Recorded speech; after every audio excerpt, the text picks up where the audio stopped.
একজন মানুষ কথা বলার আগে তার বডি ল্যাঙ্গুয়েজ কথা বলে। বডি ল্যাঙ্গুয়েজ যখন কথা বলে তখন একজন মানুষ বুঝতে খুব বেশি কালক্ষেপণ করে না। বডি ল্যাঙ্গুয়েজের মধ্য দিয়ে মানুষ চাইলে নিজের সব ভাষা প্রকাশ করতে পারে। সেটা হচ্ছে 80%।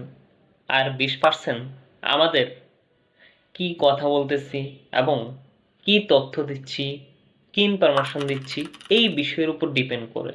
কিন্তু আমাদের 80% ডিপেন্ড করে হচ্ছে আমাদের বডি ল্যাঙ্গুয়েজের উপর।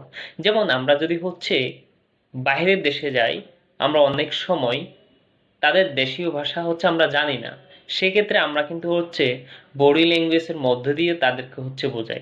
যেমন একজন বোবা ব্যক্তিকে যখন আমরা কথা বোঝাতে চাই তখন কি আমরা মুখের ভাষা ইউজ করি না বডি ল্যাঙ্গুয়েজ ইউজ করি?